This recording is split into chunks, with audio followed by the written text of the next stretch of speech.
everybody. It's Ruth Hull here. I trained as a homeopathic doctor and an integrative health consultant, and I help people who are really struggling with their health, who need to rebuild their health from ground zero back up, who struggle with fatigue, with burnout, and just chronic health conditions. Today, I'm doing something a little bit different. It's the first time I've ever done this. I'm quite excited. I'm actually going to do an interview. At the end of last year, I got a photographer to come and take some photos for my new website. And it was actually just an amazing day. And the photographer is Kyle Spyrides. I hope that's how I say your surname. Hello, Kyle. Hey, how are you going, Ruth? Hi. And as we were taking photos, I was very stressed. I was very nervous. It was 40 degrees heat, and I just didn't want photos of me taken.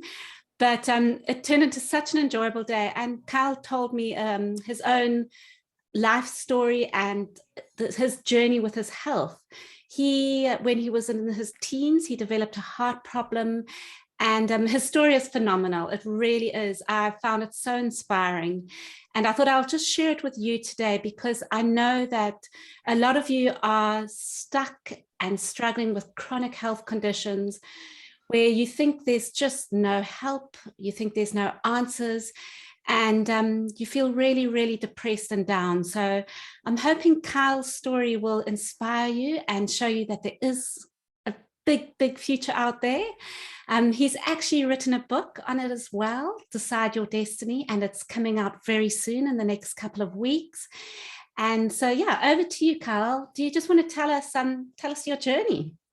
Yeah, for sure. Thank you. I appreciate that introduction, Ruth. And thank you very much for doing this interview with me. I really did enjoy our photo shoots. It was just awesome. I think, I've enjoyed every time we've caught up, and I was always interested in finding a little bit more about your story. And then I ended up, and that's one of the ways I do to get people calm and relax and just extract layer by layer more of someone's essence. I ask questions to dive deep into the person, so that it's similar to an interview. And then Ruth started asking me questions. Obviously inquisitive and interested, and it was great. We just had like a shoot, and we just had a great day of sharing stories. So that was awesome. Really enjoyed it. So I mean, my story with my heart, I guess that started out in my teens, and for me, I'm going to share what my experience was, and at the end of the day, that was my experience, that was my truth, and that's how I got through it. And if there's any positive takeaways, then I mean, that's why we do it. That's why we get in front of the camera. That's why we do things. Actually, one thing I'll just say, someone told me the other day, said, "Oh, it's easy for you to get in front of the camera. It's just so easy for you." And I will say that I don't think it's easy for anyone. I think everyone has to get themselves prepared for it and your head in the game. Some days it's easier than others, but I'll be honest with you, it's still the same as when I first recorded. But now you get a little bit more confident, you get a little bit more used to it. It's like riding a bike. So to have me on and share a bit more about my story, I'm really excited to see how I can help. And that's why we do it. That's why we go and get uncomfortable and get in front of the camera and I don't have to doll myself up, but some people have to doll themselves up and all that sort of stuff. It's because you feel like you've got some gifts and something to share. So yeah, that's what I'm excited to do today, Ruth. Great. All right. So let's hear your story then, because it's fascinating and it's really inspiring as well. Give people some hope. Yes. Yeah. And I mean, that's if we don't have hope, what do we have? And I think that's a big reoccurring element that I'm having throughout my life today. I keep coming back to that, so I'll do daily doses, I'll do different things, I'll do bits of writing throughout the day, and that hope piece comes back, and I think it's more of that trust, that trust and that faith. And for me, how I've got into a place is gone into my spirituality and dove deeper into my soul. So my whole heart story, I was coming home one night from a gym, and I was working out back in those days. 2 months after I finished school, I thought I was going to play rugby. I actually thought I was going to play for the Springboks. That was my dream. I was like, I'm going to go play for the Springboks. I'm going to make my Opa proud of me. I had that big dream of going back to South Africa and playing for the rugby team. And so I was very much into the gym, and and my physique. And I came back from the gym one night and I sat down on the couch and I Independence Day, the movie with all the aliens and Will Smith slapping aliens at that time. But yeah, so Independence Day was on, and then all of a sudden I got really, really hot. So I stripped all my clothes off and I sat there pretty much naked on the couch. And then the next second I got really, really cold. So that was the first sign. The next sign was the next night when I went and went to get a glass of water from the fridge, and I collapsed on the ground. And I was fully conscious. I was fully aware. So I had these two signs, and then I went to a doctor. The doctor said, "It looks like you've got gastro. Take these tablets." I went home, took the tablets, vomited straight up, and I said to the people that I was with, I said, "Look, I think I need to go to the hospital. Like something's not well." And it's so interesting. I will say to everybody, listen to your body. That communication, yes. Yeah, and that relationship. Nobody has that relationship. Like people can tell you, "Oh, I think you've got gastro. I think you've got this." Like, and I knew. I was so sick. I was vomiting. I was like losing so much weight, and I knew deep within me. I kept saying, "I think I need to go to hospital. I feel like I need to go to hospital," and I wasn't taking the hospital. And so, a couple of days went on, and then I went and saw my uncle, who's a chiropractor, but he's also very much into he's got an Asira machine. He's got all these different sort of things, kinesiologist. Like so he's more than just a chiro. And he saw me walking down the hallway, and he said, "Turn this kid around, take him to the doctor. If the doctor doesn't send him to the hospital, you take him to the hospital. He's got a serious virus." And he just looked at me. He could just see me, and he just knew that I had a virus. So then I went to my local doctor in Cronulla, lovely old Chinese man, and years earlier he gave me a book titled Hope, which is interesting. What we're talking about. But the book had all these landscapes and it had all these beautiful quotes on hope. And it was because I was going through a very difficult time in my teenage years. And so that was the book titled Hope, and that was the doctor. And so I went back to him, and he saw on the ends of my fingers, he saw these red dots. And he said, "You know these red dots?" I said, "No, yeah, I can see them." He said, "I went 10 years earlier when I was in hospital getting my education. Those dots signaled that you've got an infection on your heart." And I went, "What?" And he said, "Yep, you need to go to the hospital now." So I got rushed to the hospital in an ambulance. And then I was laying on the bed. And then I was left there for a little while, and I couldn't go to the toilet. And so my family called the nurse over, and they said, "Hey, Kyle, Kyle can't go to the toilet. He's trying." And then the nurse looked at my paperwork, and they went, "Oh my God, I don't know what you're doing here. You're supposed to go straight through to ICU. The reason you can't go to the toilet or you can't excrete is because your organs are shutting down. Like you need to go into surgery." And I was like, "What?" And so they rushed me through. They put a doctor came over, and he said, "Kyle, we're going to put this pipe down your throat. You're going to go to sleep." And when you're like, for me, I was so sick that like my whole peripheral vision was closed in, like like everything seems dim and dark. And so when he said, "We're going to put you to sleep," I was, "Okay, yeah, sure." Like you just accepting it because you're just so unwell. And they put me to sleep, and then they turned to my parents. They turned to my grandparents, and they said, "Look, we're going to put him in induced coma. Whether we operate or not, it looks like he's going to die, and I don't think he's going to make it through the night. But you have to let us know whether you want us, to operate or not. Like legally, you have to tell us, like whether or not." And so my mother was there at the time, and she actually called my stepfather in Ireland, and he's also a chiropractor, but she did trust him a lot with his kind of health knowledge, through the years. And she told him the information, and she said, "What does he think?" And he said, "Look, I'm obviously not there. I can't make the call. I'm not there. I can't, but my personal, I guess, intuitive response would be that he's too weak to operate, but you've got to make the call. You're there."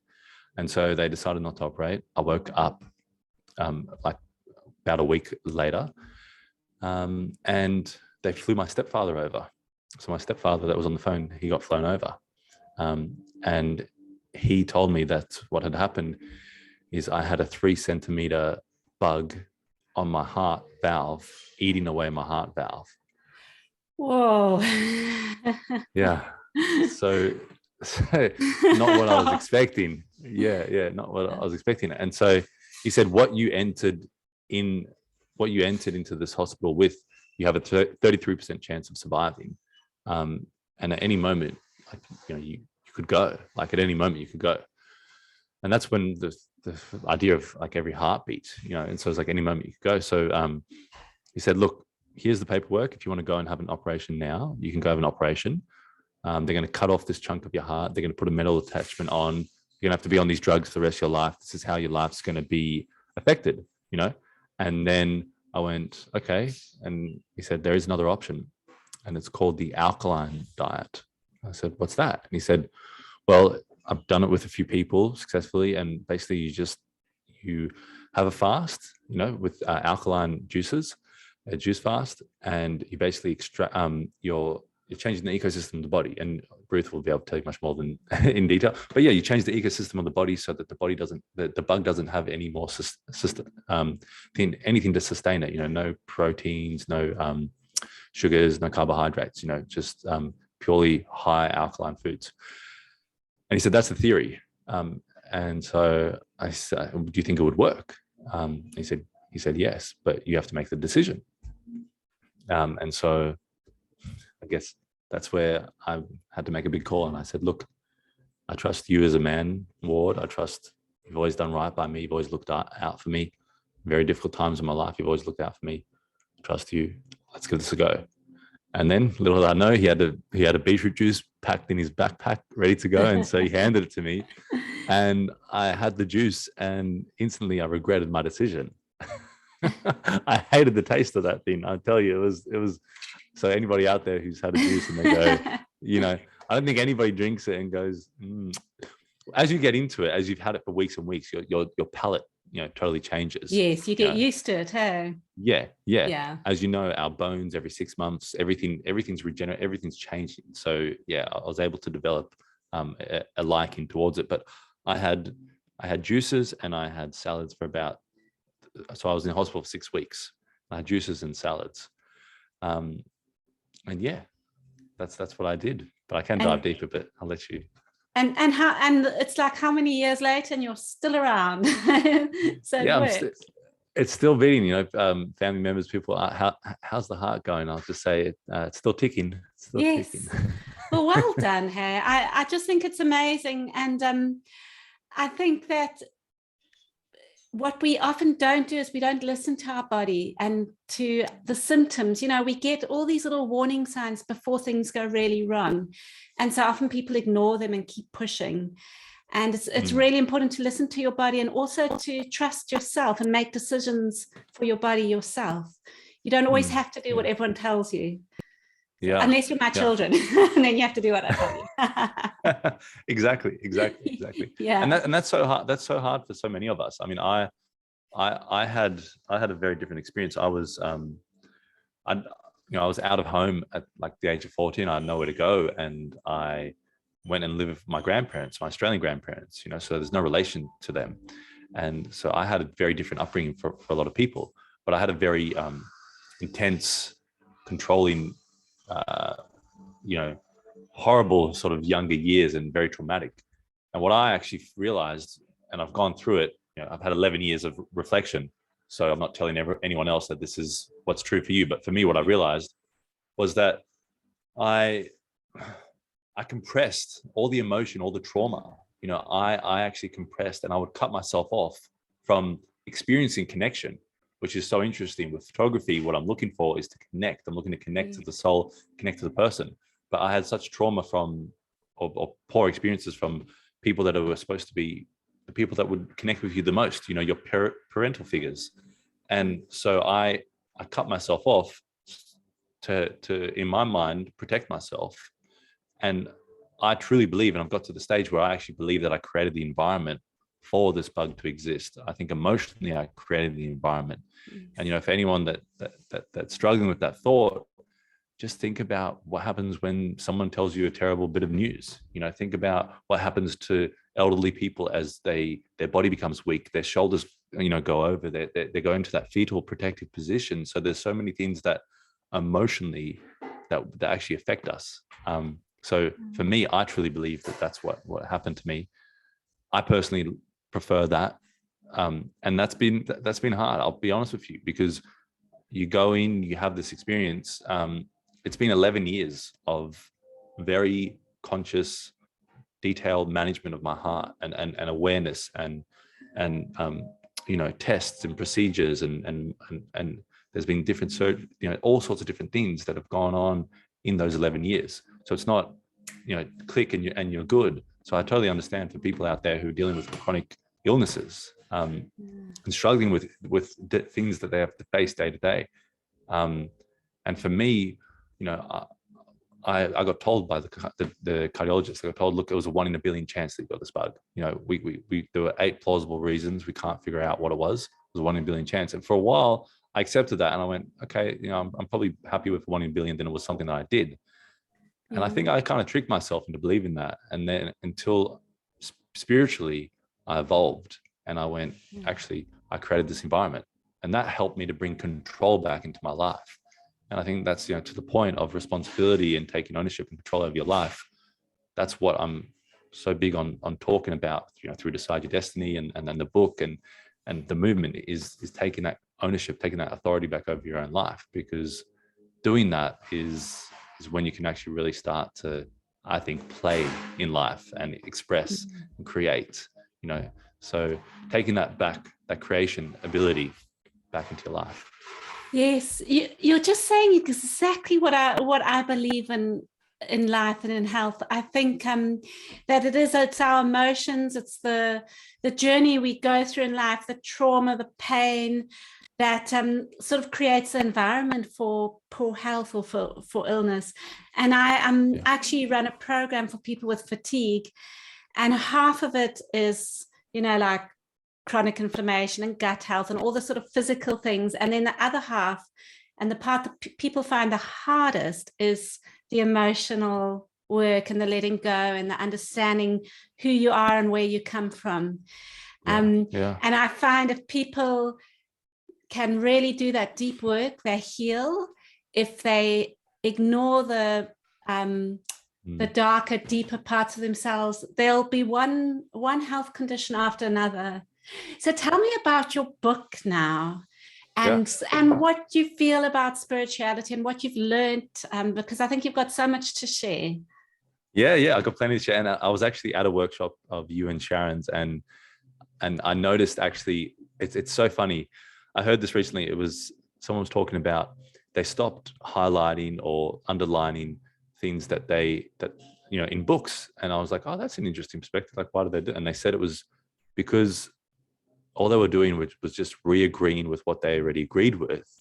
And now they were looking for things that maybe they don't agree with and trying to learn those things. And it was like such an interesting thing. And when I did your workshop and there were questions about, your mindset and can you turn your phone off 2 hours before, I can't, these kind of questions that arose. I was like, wow, I'm really rejecting that. Emotionally, I'm pushing away from that, and it's like, oh, that's where I need to go towards, Yes. yeah. So Ruth is awesome. I really appreciate you and the work you do. So yeah, I mean, that's with this book and Decide Your Destiny and everything. I'm just trying to, I guess, do more of what you're doing, what everyone is doing in terms of bringing their gifts towards to the future. So for me, what it was my grandfather. He shared with me when I was 18. And I think I was still in school at that time, and we're just sitting down in his lounge room. And it's such a phenomenal thing when I think about, actually teaching, mentoring, empowering compared to indoctrinating, and the differences and how much where they've shown up. And for my grandfather, he was just sitting down, and we're sitting in the lounge room. The sun kissed the side of his face, and he just had this big boyish grin on his face, and he just said, he looked towards me, and we weren't talking about anything. We're just sitting in his lounge room, and he just turned to me, he just said, "Decide your destiny." And I said, "What?" And he said, "Decide your destiny." I said, "What are you saying, Clivey? We're not talking about anything." And he said, "Make sure whatever you do in your life that you decide your destiny." And that went in one ear and out the other, 18-year-old. So and then 2 months later, I had that heart experience, and that forever changed the rest of my life. And then it was only until many years later that it found its way back into my ears. And I was like, and it's not that he said it again to me or anything. It was just that one time that he said it, repetition, said it 3 times to me. Years and years later, it came back into my ears. And then what actually happened was that I'd gone and seen my grandfather as he passed away, and I was there with him for a week. I held his hand as he passed, from this earth, which is a phenomenal experience. Both very hard, but both very rewarding, in many ways. And so I was back in Perth because they're over in Sydney, and I was sitting in deep prayer, and I was just saying, through all my experiences, I'm not afraid of death. I'm not afraid of, social disapproval or embarrassment or, whatever the biggest fears are, or like lack. I'm not afraid of these things. I just want to be on path. That's all I want. So like God, ether, energy source, whatever it is to anybody. I just want to be on path. And then I just heard this message, tell your story. And then I got this visual of this book, and it was like, that's when the message Decide Your Destiny came in. So for me, it definitely happened in a spiritual way. There's been many times where I've, been on my knees in life and it hasn't necessarily shown up like that. So it's not just always as easy, but for me, it kind of clicked into place, and then it just developed, and it kind of came full circle for me, realizing that actually what I want to do in this life is not just help myself, is to help others, and I think most people feel really fulfilled when they are helping others, whether that's in photography or, personal growth or mentorship or, what you do. I mean, when we help one another, when we help another heart, another soul, I think that's really where and I mean, so much of life can get back to that, because so many people that mean good, intend good, and then lose their way along the way is they're not helping a person anymore. They're not looking at a person-to-person experience. They're looking at maybe, like maybe they're overwhelmed or they're stressed or they've got personal issues in their life, and they just, their woe is me or whatever the situation is. They kind of forget that connection. Yeah. And I always remember this great quote: treat every photography job, whether it's $10 or $10,000, treat everyone like it is, millions of dollars. Treat every job, treat every occasion. And I truly feel like you treat every person like they're the most important person in the world right now when you're with them. And that's the kind of connection I'm talking about, Yeah. So is that your destiny, to help people in any way you can? Yeah. And I mean, with me, it would be helping improve the attitude. I think that's really what Decide Your Destiny is about. It's really about, it's not necessarily gonna massage you and draw a hot bath for you. It's kind of, it's a little bit of a, that sort of discomfort and that thing of like, like when I read that thing about the phone, and I was like, oh, can I do that? Can I really do that? So like challenging yourself to, one of the big sections is heart and soul, right in the middle of the book. And that's really where I go and I dive deep in. And the same thing I do with photography, where I'm trying to extract the soul. I truly believe that that you can capture a photograph of someone's soul. And if you ask them questions, if they go within themselves and they forget that the camera's there over time, then eventually there'll be like a split second where you can take a photograph and then they will reveal their soul. So that's what I really believe in photography. And then the same with Decide Your Destiny. I'm trying to extract more of that humanity, of that heart and soul from the person. And that's what this book is. So if you're willing and ready, that's what the book is. And, yes, I'm so excited. I can't wait for it to come out. And you're crowdfunding it a bit. So do you want to just share with people, in case anyone out there wants to help or support you or get hold of a copy of your book, where will they get it from? Yes, for sure. Thanks, Ruth. So, and I appreciate your support, by the way. Thank you very much. And your one's going to be wrapped and sent very, very soon. Yes, signed, exactly, signed and sent very soon. So the crowdfunding campaign is it's a way that I'm starting to build this community and create this movement and get this book out there. And not just in a, here's my book, grab it, now I'm on to the next thing, or the next part of the business. It's to create that movement where we can all extract more of our heart and soul and our humanity. So for me, I wanted to, start to get the energy flowing with the book. And that's where I had a dear friend of mine who helped me to set up this crowdfunding campaign. And I had no idea about crowdfunding, and they told me that how they did it, and it was, a successful thing, and all those different sort of things. And so that's how I got into it. And it's been really, really awesome, because it's something that has actually pushed me to get out and share the message. And one of the interesting things of it was someone who's kind of kept pushing me for more and more, like, tell me more, like, don't just tell me this. I want to see like the deep reason, what happened to you when you were out of home? Why were you out of home? Like, what were these things? So it's definitely, it's like, it's funny. The book and the movement is all about extracting, more of your heart and soul. And then people are asking me to extract more of my heart and soul with the videos of explaining what the crowdfunding campaign is.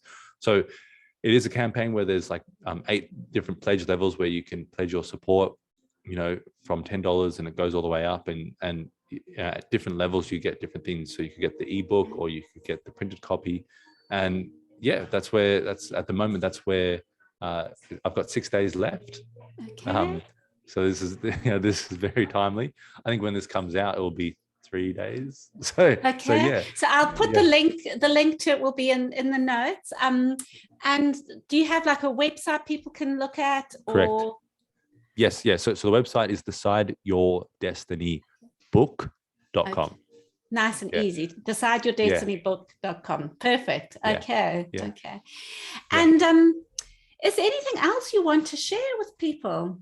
Anything else you think important? Or well, I think the number one thing I want to share, and maybe it's something that I've had to remind myself of, is to not be afraid of reaching out and connecting and putting yourself out there, and your gifts and your energy. I've got someone who's been doing work experience with me, and he had an interesting comment like yesterday, and it really made me think about all of this. And what I felt was that there's a lot of us that's, or most of us, we can live very insular lives. My grandmother, she lived a very expressive life, because back in those days, you were community, you were out, you were connecting with people. And that's one thing that I would say, in times that are, unpredictable, and if you're struggling, with chronic illness, and if you're struggling with these things, just keep reaching out, keep expanding. Your heart every second is expanding. It's expanding again and again. So keep expanding out and connect with people. For me, this is a beautiful experience that's making my heart happy. Talking to you, Ruth, and having you as a friend is a beautiful experience. So keep expanding out, because people are out there to help each other out. And there's a lot to deal with on this planet. yes. If we can do and deal with it together, it makes it a lot easier and a lot more enjoyable. Yes, you're so right. I think especially with sort of COVID and all the lockdowns and everything that's been happening, it's detrimental to our health, because we become very insular and we stay by ourselves. And we're humans. Yeah. We should be part of a community. We should be with people. We should be expressing ourselves. And it's difficult. I found it because I've been working from home, and when I first started like going out a little bit again, it felt quite strange. It was quite difficult, but it's so vital. It's so vital to just belong and to share. Yeah. I have a question for you, because I know when people start on a healing journey, it can be very painful, especially if someone's been through a lot of trauma or a lot of grief or a lot of loss in their life, and they develop an illness. And to start sort of unpacking that illness, you sometimes have to go back and connect with that pain. Have you got any sort of words of wisdom or advice to share to people to just keep them moving forward and keep that hope going? Because it's important not to get lost in the pain, not to sort of get stuck in the past. It's important to always move forward and create your own destiny. But if someone is really, really stuck, what would you say? What would you say to them? Look, that's a great question. And hopefully no tears come up now. But no, it is difficult. For me, there were, and what I can speak on, I had a period of time where I was taking a lot of medications, like, and they were directed, like a lot of medications. And I would spend about 6 months, 12 months of the year taking all these medications, and then I'd have a break for about 6 months. And the reason I would do that was because the medications would totally destroy my lifestyle. So I would fall asleep like multiple times during the day. Every time I would get up, I'd pass out, you know. So there was this big suck on my life. And I had an experience where, you know, I had to go back to the doctor, and he told me like some of the things that have happened and some of the whys, sort of thing, like, you know, that's going to be forever. And if this happens, then, and you know, I was constantly going back to the doctor and the specialist and getting information. And I would always go back and I'd learn something new, or I'd learn something and I'd say, but that's contradictory to what this doctor said. That's contradictory. And it was just this like nightmare. It was a rigmarole, because emotionally you go in there, you know, from the age of 18, you go in there and you look around, and you just, in your mind, you're even in your subconscious, you know something's wrong, because you're the youngest person there. Everyone is in their 80s. You know, you're looking around and everybody is in their 80s, and you're going, what, like, what's going on? Like, you know, and even if you suppress that, you know, subconsciously that affects you. Then you go in there and then you get told new information. You get told that, no, this cardiologist was an idiot. This is actually the way it is. And you're just trying to consume it all. And then you get told, no, this is impermanent. You can never get over that. And this, and I would go leave those appointments and be on my way to work, and I'd be crying. You know, I'd be, you know, so I do understand what it's like. You feel chained in. You feel like you're a bird in a bird cage, really, and it's very, very difficult. Trapped. You feel trapped. You feel, how do I get out of this? Where do I get out of this? And what I can say in terms of like what has helped me has been opening up, which is such a hard thing. Opening up with other people, and then opening up myself, really writing down, what do I think about this? Where do I want to go with this? How can I deal with this? How can I manage with this? Because a lot of times we'll just get and this is a big part of our day in our modern era, we just get slammed with information. You know, so I'd go into that appointment, I'd get slammed with information. I'd then go to work, and then I'd get slammed with information, go home, probably watch something on TV, and I wouldn't ever have a chance to digest. So Ruth will be a big proponent of this. Take time on a Sunday, take time, write out, you know, your story, write out your situation, write out things, you know, just spend time with your own being, because so that you can comprehend all of this and deal with it. And for me, you know, that connection to other people, and then a bigger thing, that connection back to myself and what I really want, was a big important part of it. And it actually happened in 2020, where I had family saying, aren't you worried about all these, you know, these things and this virus? And then I had, you know, electrosurgeons saying, we're going to have to do all these procedures, and we're going to have to put you on more drugs, and we're going to have to, you know, and it was just such an intense period. And I hit a wall. So all I can say is sometimes sorry, I lost you for a second. That's okay. That's okay. Okay, you're back. Yeah, sorry, you were saying? Yeah. So I you know, if you're dealing with that struggle,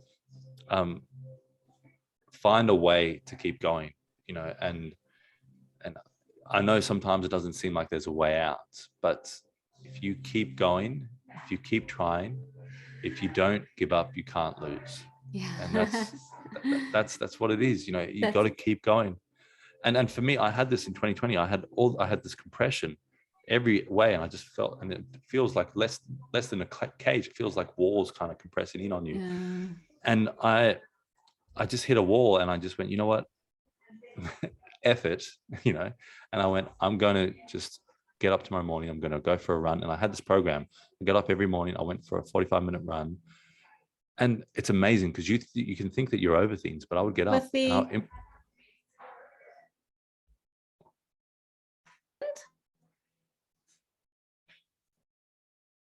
sort of losing you. Sorry, you said you'd get up and go for a run every morning? Yeah, sorry about that. Yeah, so I'd get up and I'd go for a jog. And I had this thought, this is how much, you know, a lot of these things can affect you, is that I would worry that every morning that my heart would explode. You know, like I would freak out. These little things, and you think that you're over something, but you're not truly over it. So that's what I'm talking about when I say get to know yourself. And for me, I got up, I went for this jog, I had those, and then I did a juice when I got home, I did meditation, did all these things. And 6 months later, there was a number that I hadn't changed in 10 years. And 6 months later, I went back to the electrosurgeon and all these things. That was the time when these surgeries and these drugs and everything was going to come. And he sat there and he was gobsmacked. He couldn't believe that he goes, I don't know what to do with you. I said, what do you mean? He said, I don't know what to do with you. Your heart now enjoys being in this state. Your ejection fraction, which is how well your heart actually pumps, has moved up like 10%, which it hadn't changed in 10 years. It hadn't changed 1% in 10 years. It's moved up 10%. And he goes, I don't know what to do with you. He sat there for a few seconds. And then he looked at me and said, look, we might as well hit you with everything. We'll do this procedure. Here, let's get you on some more prescriptions. Let's get you on more drugs. And I left and I went. And even though I know what I know and I know how I've been operating, I went to the pharmacist and I went to go and cash in the scripts. I just had this voice, kind of felt like it came through the roof, and it said, what are you doing? You know what to do. What are you doing? Get out of here. And I left all of that behind, and my heart has been better and better. I go back to the specialist, I go in, I do all the things, I cross the T's, dot the I's, but I just keep that relationship with myself, keep asking myself, what do I need to do? Who do I need to speak to? And there's always a way. Like for everyone out there, there's always a way. There's always another way. And if you don't give up, you can't fail. Yeah, that's beautiful. And also, you said it was 6 months of doing that every day. That's something we tend to forget. We think we've got to get better quickly, but healing does take time. It's a journey. It takes something. You've got to be patient as well. Yeah. Exactly. Kyle, thank you so much. It's been lovely. I think you're such an inspiration, and I really hope that anyone out there listening to this who is struggling with your health, who's feeling lonely, feeling alone, feeling overwhelmed, feeling like giving up, just remember Kyle's story. Go and get his book. It's decideyourdestinybook.com. Yep. And just start reaching out to people and have a little hope, be patient, and really connect with yourself. I found I had a lot of health problems as well. I had very, very severe fatigue and burnout for about 10 years. I actually also had a very difficult childhood and teenage years. And for years, I just tried using always natural health, but herbs and remedies to get well. And I would get well a little bit, but not very well. And it's only when I started doing the hard work, connecting with myself, doing a lot of journaling, a lot of writing, asking myself how I got myself into that position in the first place, and accepting it all, did I really start to feel different. And one of my favorite things to tell people is that the word health comes from the word whole, that they share the same root. And so to heal actually means to make whole. So if you accept yourself, accept everything about you, accept where you've come from, what you've been through, and just accept it and feel whole as you are right now, then you will really start to heal. So thank you, Kyle. That's special. I love that. Thank you. Thank you for giving me that gift. Alrighty, and yes, you can. I will put a link to Kyle's website in the notes below. And if you want to find me, I'm at ruthhull.com. That's RUTHHULL.com. Alrighty, thanks for listening. Bye, everyone.